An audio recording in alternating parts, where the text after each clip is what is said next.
আগামী 18 সেপ্টেম্বর বুধবার ভাদ্রপদ পূর্ণিমার দিন চন্দ্রগ্রহণ। আর এই চন্দ্রগ্রহণের দিন কয়েকটি কাজ কখনোই করবেন না। আর যদি করে থাকেন তাহলে ব্যক্তি রোগী, অসুখী ও দরিদ্র হতে পারে। নমস্কার বন্ধুরা, আমি সুমিতা। আমার চ্যানেলে আপনাদের সকলকে অনেক অনেক স্বাগত। আশা করছি আপনারা সকলেই খুব ভালো আছেন এবং ঈশ্বরের কৃপায় সুস্থ আছেন। সামনেই আসতে চলেছে ভাদ্রপদ মাসের পূর্ণিমা, অর্থাৎ 18 সেপ্টেম্বর বুধবার। আর এই 18 সেপ্টেম্বর বুধবার চন্দ্রগ্রহণও থাকবে।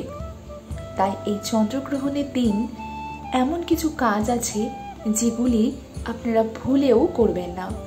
আর যদি কোনোভাবে সেই কাজগুলি করে থাকেন তাহলে সারা বছর রোগ জ্বালায় ভুগতে হবে, আপনাকে দারিদ্রতায় ভুগতে হবে এবং আপনার জীবনে নেমে আসবে চরম দারিদ্রতা। তাহলে আজকে আমার ভিডিওতে আমি সেই কাজগুলি নিয়েই আলোচনা করব যে চন্দ্রগ্রহণের দিন আপনারা কোন কোন কাজগুলি একদমই করবেন না। তাহলে চলুন বন্ধুরা, ভিডিওর মূল পর্বে যাওয়া যাক। তবে মূল পর্বে যাওয়ার আগে আমার সকল বন্ধুদের কাছে অনুরোধ, সম্পূর্ণ ভিডিওটি দেখবেন। আশা করছি আপনাদের ভালো লাগবে। আর যদি ভালো লাগে অবশ্যই আমার ভিডিওতে একটি লাইক করবেন এবং আমার চ্যানেলে যদি নতুন হয়ে থাকেন আমার চ্যানেলটিকে সাবস্ক্রাইব করে রাখার অনুরোধ রইল। আমি সাধারণত আমার বন্ধুদের জন্য পুজো পাঠের বিধি, তত্ত্বকথা, বাস্তু, টোটকা এবং বিভিন্ন রকম উপায় বিষয়ক ভিডিও বানিয়ে থাকি। জ্যোতিষশাস্ত্রে গ্রহণ অত্যন্ত উল্লেখযোগ্য একটি ঘটনা। চন্দ্রগ্রহণ হোক বা সূর্যগ্রহণ, গ্রহণ সবসময়ই আমাদের জীবনে বিশেষ প্রভাব বিস্তার করে থাকে। আজ আমরা কথা বলবো চন্দ্রগ্রহণ নিয়ে। এই বছরে মোট 2টি চন্দ্রগ্রহণ রয়েছে। এর মধ্যে প্রথম চন্দ্রগ্রহণ ইতিমধ্যেই হয়ে গিয়েছে গত মার্চ মাসে। এইবার চলুন জেনে নিই এই বছর দ্বিতীয় চন্দ্রগ্রহণ কবে হতে চলেছে। আগামী 18 সেপ্টেম্বর 2024 চলতি বছরে দ্বিতীয় চন্দ্রগ্রহণ ঘটিত হবে। গ্রহণ শুরু হবে 18 সেপ্টেম্বর সকাল 6:12 এবং গ্রহণ শেষ হবে সকাল 10:17। মোট 4 ঘন্টা 29 মিনিট ধরে গ্রহণের কবলে থাকবে চাঁদ। উল্লেখযোগ্য বিষয়টি হল আগামী 18 সেপ্টেম্বর পড়েছে ভাদ্র পূর্ণিমা। সেদিন থেকে শুরু হবে পিতৃপক্ষ। পিতৃপক্ষে প্রয়াত পুরুষদের উদ্দেশ্যে শ্রাদ্ধ তর্পণ করা হয় বলে ভাদ্র পূর্ণিমাকে শ্রাদ্ধ পূর্ণিমাও বলা হয়ে থাকে। 2024 সালের দ্বিতীয় ও শেষ চন্দ্রগ্রহণ ভারত থেকে দেখা যাবে না, কারণ যে সময়ে চন্দ্রগ্রহণ হবে তখন আমাদের দেশে দিন থাকবে। ভারত থেকে এই গ্রহণ দেখা যাবে না বলে আমাদের দেশে গ্রহণের সূতককাল কার্যকরী হবে না। তবে বিশ্বের বিভিন্ন দেশ থেকে গ্রহণ চাক্ষুষ করা যাবে। তবে ভারত থেকে গ্রহণ দেখা না গেলেও চন্দ্রগ্রহণের সময় কয়েকটি সাবধানতা নিতে বলেছেন জ্যোতিষবিদরা। তাহলে চলুন বন্ধুরা জেনে নিই এই চন্দ্রগ্রহণের দিন কোন কোন সাবধানতাগুলি অবশ্যই অবলম্বন করা দরকার। পুরাণ ধর্মগ্রন্থে চন্দ্রগ্রহণের সময় কিছু কাজকে নিষিদ্ধ বর্ণনা করা হয়েছে। শাস্ত্রমতে কোনো ব্যক্তি এই সময় নিষিদ্ধ কাজগুলি করলে ব্যক্তি রোগী ও অসুখী হতে পারে, দারিদ্রতা দেখা দিতে পারে তার সংসারে। পাশাপাশি নিম্ন যোনিতে জন্মানোরও সম্ভাবনা বাড়ে। আবার এমনও কিছু কাজ আছে যা গ্রহণের সময় করলে নরক যন্ত্রণা ভোগ করতে হয় ব্যক্তিকে। তাহলে চলুন বন্ধুরা জেনে নিই যে কোন কোন কাজগুলি এই দিন করবেন না। এই দিন অর্থাৎ যতক্ষণ গ্রহণ চলবে খাবার খাওয়া থেকে বিরত থাকুন। দেবী ভাগবত পুরাণ অনুযায়ী গ্রহণের সময় ভোজন করা উচিত নয়। তবে বাচ্চা, বয়স্ক কিংবা গর্ভবতী মহিলারা খাবার খেলে কোনো দোষ হবে না, কিন্তু অন্যের দেওয়া কোনো খাবার ভুলেও এই দিন খাবেন না। তা না হলে দারিদ্রতা ও রোগ আপনাকে ঘিরে ধরতে পারে। আবার গ্রহণের সময় ভোজন করলে ধনধান্যেরও অভাব দেখা দেয়।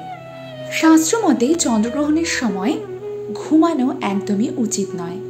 মনে করা হয় গ্রহণের সময় ঘুমালে ব্যক্তি একাধিক রোগের দ্বারা গ্রস্ত হয়ে পড়ে।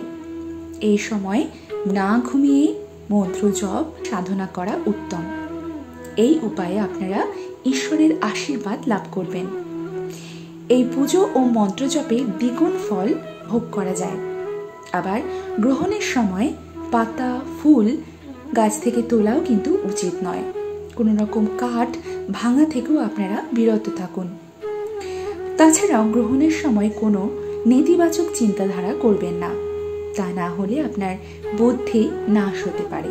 এই সময় ব্রহ্মচর্য পালন করুন। গ্রহণের সময় ব্রহ্মচর্য পালন করা অত্যন্ত জরুরি। এই সময় স্বামী স্ত্রীর শারীরিক সম্পর্ক স্থাপন করবেন না। শাস্ত্রমতে গ্রহণের সময় শারীরিক সম্পর্ক স্থাপন করলে ব্যক্তি নিম্নমানের যোনিতে জন্মগ্রহণ করেন। পাশাপাশি নানান ধরনের সমস্যার সম্মুখীন হতে হয়। এমনকি গ্রহণের নেতিবাচক প্রভাব আপনার সন্তানের উপর পড়তে পারে। তাই গ্রহণের সময় ব্রহ্মচর্য পালন ও মানসিক জপ করা অত্যন্ত জরুরি। এই সময় কখনোই মিথ্যে কথা বলবেন না কিংবা কাউকে ঠকাবেন না। আর তাছাড়াও বাড়িতে এই সময় কোনো রকম বিবাদ ও কলহ একদমই করবেন না। তাছাড়াও এই সময় মদ্যপান এবং আমিষ খাদ্য একদমই গ্রহণ করবেন না। গ্রহণের সময় এই কাজগুলি করলে ব্যক্তি দারিদ্র হয়ে পড়ে। এমনকি স্বল্পজনিতেও জন্মগ্রহণ করার সম্ভাবনা থাকে। আপনার জীবনে আপনার পরিবারে চরম দারিদ্রতা নেমে আসতে পারে।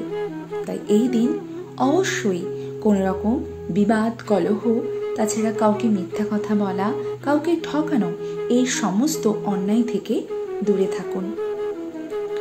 দরিদ্র ও দুর্বলদের কষ্ট দেবেন না। গ্রহণের সময় দরিদ্র দুর্বল ব্যক্তি, জীব জন্তু, প্রাণীকে কষ্ট দেওয়া অথবা প্রাণী হত্যা করলে ব্যক্তির দুর্ভোগে শেষ থাকে না। এমন ব্যক্তিকে নরকের আগুনে জ্বলতে হয়। এই সময় চেষ্টা করবেন এই সমস্ত কাজগুলি থেকে নিজেকে বিরত রাখতে। আপনারা এই সময় দান ধ্যান করতে পারেন এবং ঈশ্বরের মন্ত্র জপ করতে পারেন। তাছাড়াও এই সময় প্রাণী সেবা করতে পারেন, গোমাতাকে সেবা করতে পারেন।